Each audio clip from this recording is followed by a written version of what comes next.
You know, when you hear the words artificial intelligence, what's the first thing that pops into your head?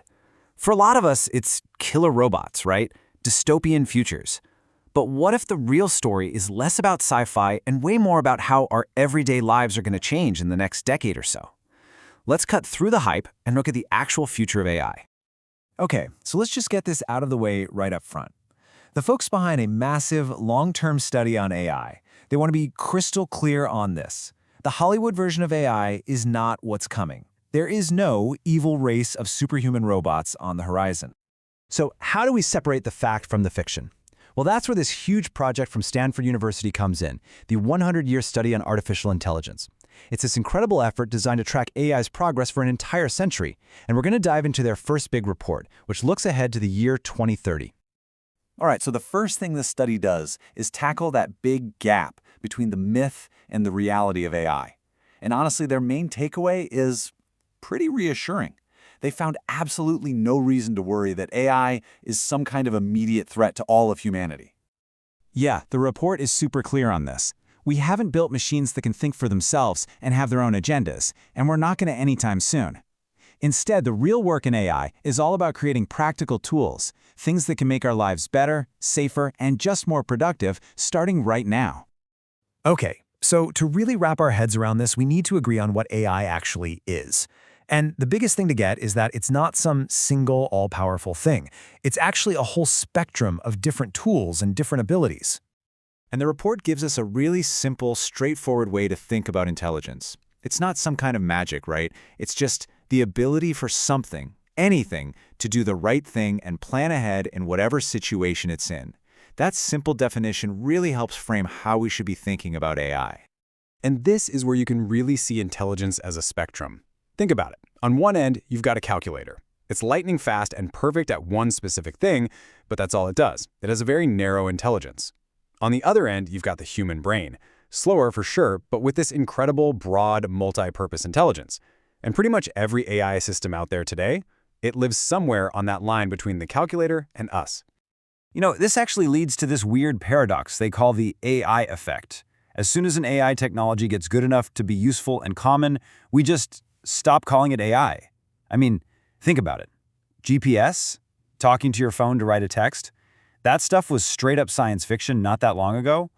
But now, we don't even think of it as AI. It's just a feature. Okay, so let's get to the good stuff. How is all of this actually going to change our lives?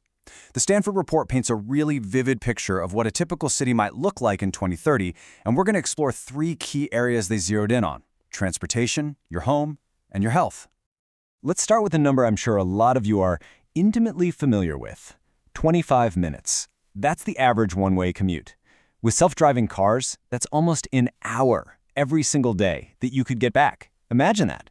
Time to work, to read, or just not be stuck in traffic. That's one of the first, most concrete benefits we're likely to see. But it's way, way bigger than just getting some time back. The report predicts that our cities could be completely reorganized. Think about it.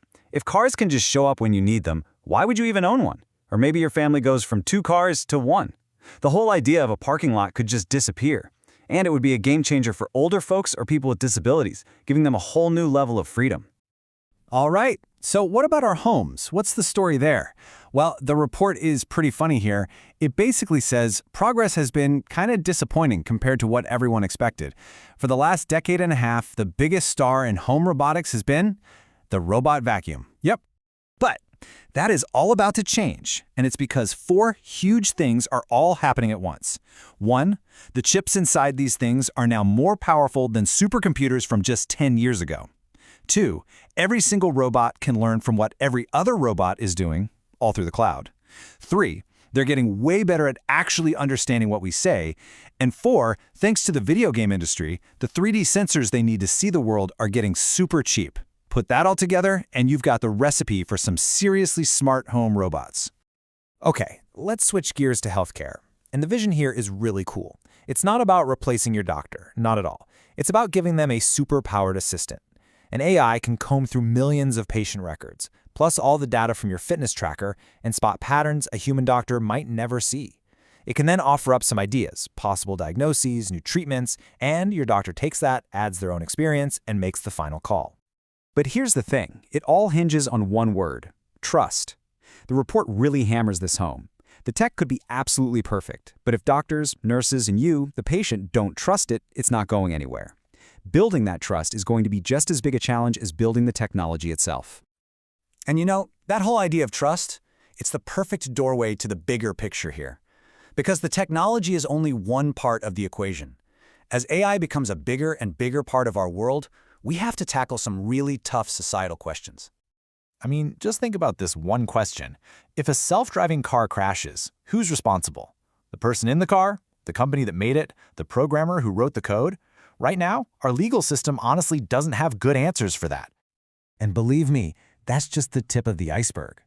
How do we make sure AI doesn't just learn and amplify all of our own worst biases? How do we protect our privacy when companies are collecting just mountains of data? And what about the people whose jobs are going to be changed or even replaced by this? These are huge questions, and we need to start talking about them now. And the people who wrote this report, they have a really clear warning for all of us. They're worried that if we don't understand what AI really is, we might get scared and create bad rules that choke off all this amazing potential. It would be a tragedy to let fear stop progress. We have to find that sweet spot, that balance that lets us move forward without getting burned.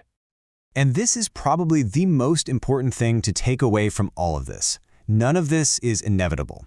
The future of AI isn't just something that's going to happen to us. The future of AI is something we are all building together right now with every decision we make. And if we look way down the road, the report brings up this really mind-bending idea. What if AI gets so good at creating stuff, at creating wealth, that it completely changes our economy? They float this idea that maybe, just maybe, everyone should get a piece of the pie that AI creates for the world. So, at the end of the day, the technology is coming. There's no stopping that. It is going to reshape our world.